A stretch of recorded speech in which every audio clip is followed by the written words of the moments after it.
నమస్కారం. తెలుగు వాచకం ఛానల్కి స్వాగతం. ఈరోజు మనం ఆంధ్రప్రదేశ్ 6వ తరగతి మొదటి పాఠమైన అమ్మ ఒడి చెప్పుకుంటున్నాము.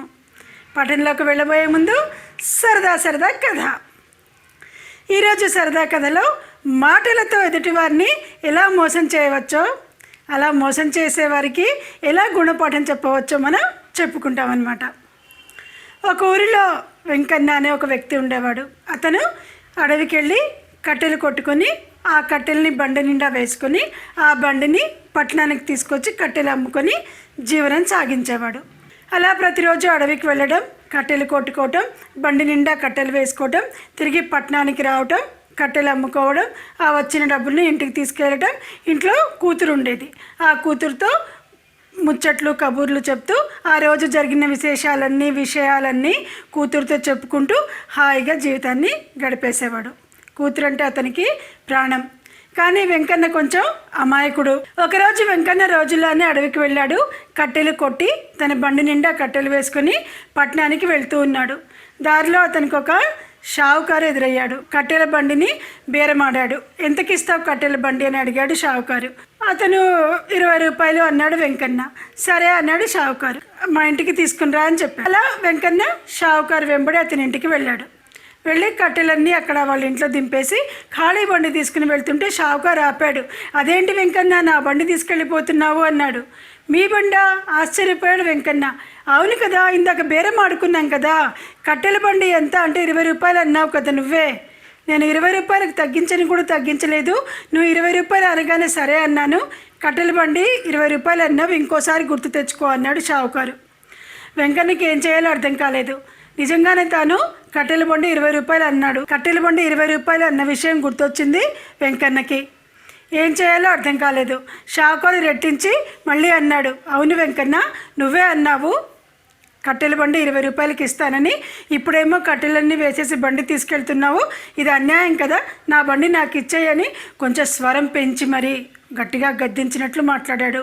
పాపం అమాయకుడైన వెంకన్నకి ఏం చేయాలో అర్థం కాలేదు.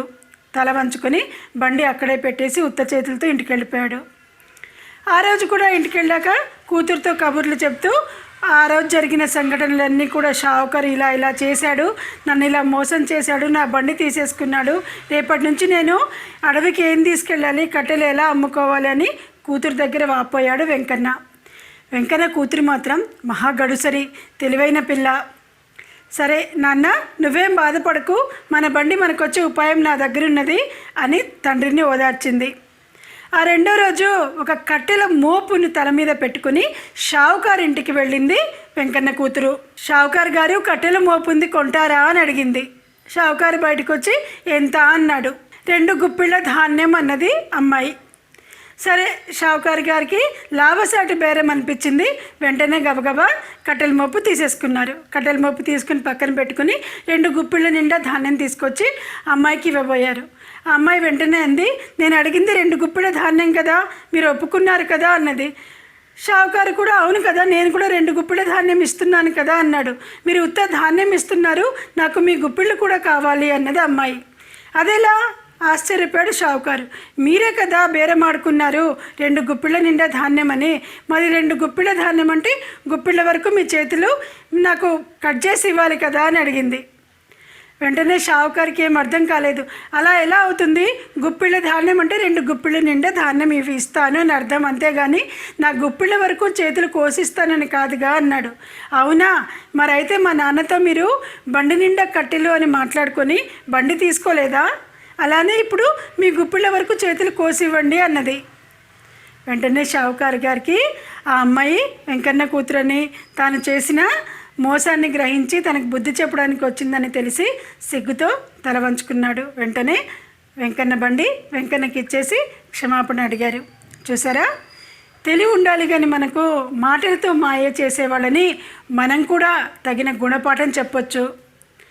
అందులో అమ్మాయిలు ఇంటికి వరాలు, తండ్రులకు ఇలాంటి సహాయాలు చేస్తుంటారు, తండ్రికి అండగా నిలబడుతుంటారు అబ్బాయిలతో సమానంగా. ఇది ఈరోజు సరదా కథ. ఇప్పుడు పాఠంలోకి వచ్చేది. ఈరోజు పాఠం అమ్మ ఒడి. కవి బివి నరసింహారావు గారు. ఇతివృత్తం తల్లి ప్రేమ, ప్రక్రియ గేయ ప్రక్రియ.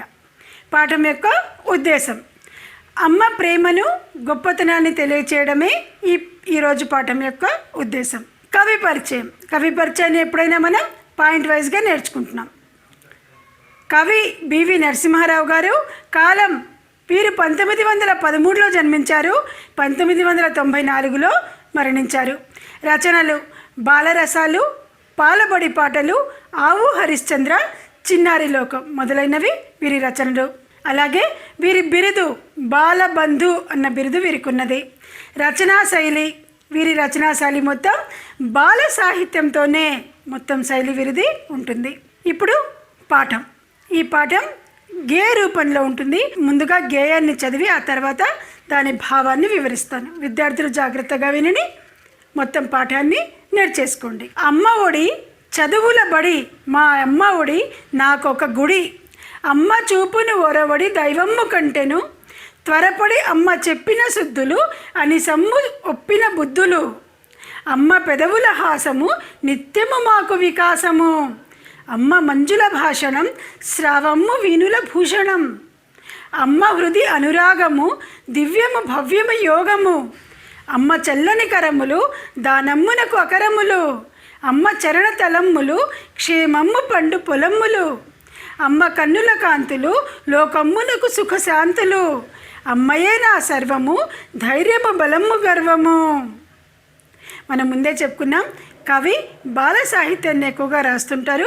వీరికి బాలబంధు అన్న బిరుదు కూడా ఉంది. గేయంలో కూడా ఇది 6వ తరగతికి చెందిన పాఠం కాబట్టి విద్యార్థులకు సులువుగా అర్థమయ్యేటట్లు అమ్మ యొక్క గొప్పతనాన్ని వివరిస్తున్నారు. భావం చూడండి. మా అమ్మ తన ఒడిలో నాకు ఎన్నో సంగతులు నేర్పిన తొలి గురువు, నాకు ఎన్నో విషయాలు నేర్పిన తొలి గురువు అమ్మ. నన్ను ఎల్లప్పుడూ కాపాడుతూ బాగోగులు చూపే నా ప్రత్యక్ష దైవం. దైవం ఎక్కడో ఉన్నాడంటారు, కానీ నా ప్రత్యక్ష దైవం మాత్రం అమ్మే. చాలా చోట్ల మనం చాలా సందర్భాల్లో వింటూ ఉంటాము, దేవుడు ప్రతి చోట ఉండలేక ప్రతి ఇంట్లో ఒక దేవుణ్ణి తనకు మారుగా అమ్మని దేవత రూపంలో ప్రతిష్ఠించాడు అని మనకొక నానుడి కూడా ఉంది. అలానే ఇక్కడ కవి కూడా ఏం చెప్తున్నారు, నన్ను ఎల్లప్పుడూ కాపాడుతూ బాగోగులు చూపే నా ప్రత్యక్ష దైవం అమ్మ. అందుకే మా అమ్మ ఒడి నాకు గుడి బడి, దేవుని కంటే ముందే త్వరపడుతూ నా భవితకు ఒరవడి చూపిస్తుంది అమ్మ. అమ్మ చెప్పే మంచి మాటలు ఎప్పుడు ఉపకరించే తెలివితేటలు. నిజమే కదా, అమ్మ చెప్పే ప్రతి మాట కూడా పిల్లలకి ముందు ముందు ఉపయోగపడే తెలివితేటలను పెంచే మాటలు ఉంటాయి. అలాగే అమ్మ ఎప్పుడు పిల్లల భవిష్యత్తు గురించి ఆలోచిస్తూ వారి భవిష్యత్తుకు ఉపయోగపడే పనులు చేయటమే కాకుండా వారిని క్రమశిక్షణలో పెట్టడానికి అప్పుడప్పుడు దండిస్తుంది, మందలిస్తుంది, కోప్పడుతుంది, లాలిస్తుంది, దగ్గరగా తీసుకుంటుంది. ఇలా ప్రతి పని కూడా అమ్మే చేస్తుంది. అమ్మ చెప్పే మంచి మాటలు ఎల్లప్పుడూ ఉపకరించే తెలివితేటలు. అమ్మ పెదవులపై చిరునవ్వు మాకు నిరంతరం తెలివినిస్తుంది. పిల్లలు ఉదయం ఎప్పుడో స్కూల్కి వెళ్ళి సాయంత్రం వచ్చినా, లేదంటే సెలవు రోజు క్రీడా మైదానానికి వెళ్ళి బాగా ఆడుకుని వచ్చినా, ఎప్పుడైతే అమ్మ ఎదురుగా వచ్చి ఒక చిరునవ్వు నవ్వుతుందో వెంటనే పిల్లల అలసట మొత్తం, టెన్షన్ మొత్తం పోతుందన్నమాట. అమ్మ చిరునవ్వు చూడగానే పిల్లలకి ఎంతో బలం వస్తుంది. అమ్మని అలా చూడగానే, అమ్మ కోపంగా ఉన్న మొహం చూస్తే పిల్లలు బిక్క మొహం వేస్తారు, భయపడిపోతారు. అదే అమ్మ నవ్వింది అనుకోండి చల్లగా, పిల్లలు కూడా చాలా ఆహ్లాదంగా ఫీల్ అవుతారు. అమ్మ మంచి మూడ్లో ఉంది, ఈరోజు ఏదో వండి పెడుతుంది మాకు అని కూడా పిల్లలు ఫీల్ అవుతారు కదా. ఇక్కడ కవి కూడా అదే చెప్తున్నారు. అమ్మ పెదవులపై చిరునవ్వు మాకు నిరంతరం తెలివినిస్తుంది. అమ్మ అందమైన మాటలు వినడం మా చెవులకే అలంకారం. అమ్మ మంచి మంచి శుద్ధులు చెప్తుంది. జీవితంలో ఎలా మసులుకోవాలి, పిల్లలు బళ్ళో ఎలా ప్రవర్తించాలి, బయట ఆడుకునేటప్పుడు ఎలా ఉండాలి, పక్కింటి వాళ్ళతో ఎలా ఉండాలి, ఇలా ప్రతి విషయాన్ని కూడా అమ్మే పిల్లలకు వివరిస్తుంది. అమ్మ ప్రేమ ఉత్తమమైనది, శుభకరమైనది, అన్నిటినీ సమకూర్చేది. అమ్మ చల్లని చేతులు దాన ధర్మాలకు నిలయాలు. నిజమే కదా, అమ్మ ఏం చేస్తే పిల్లలు అదే నేర్చుకుంటారు. అమ్మ దాన ధర్మాలు చేయటం చూసి పిల్లలు కూడా, అలాగే అమ్మ ఎలా అయితే పాజిటివ్గా ఆలోచిస్తుందో పిల్లలు కూడా అలానే అమ్మ నడిచే బాటలోనే నడుస్తారు. కాబట్టి అమ్మ ఎప్పుడు కూడా మంచి బాటలో నడుస్తుంది, దాన ధర్మాలు చేస్తూ తాను చేసే పనులు తన పిల్లలు కూడా చేయాలని కోరుకుంటుంది. అమ్మ పాదాలు తాకిన నేల శుభాలు పండించే పొలం వంటిది. అమ్మ కళ్ళలోని కాంతి లోకానికి సుఖాన్ని శాంతిని ఇస్తాయి. నిజమే కదా. ఇక్కడ కవి ఏం చెప్తున్నారు? పిల్లలకు తొలి గురువు అమ్మ. అమ్మ ఏ పని చేస్తే పిల్లలు అదే నేర్చుకుంటారు.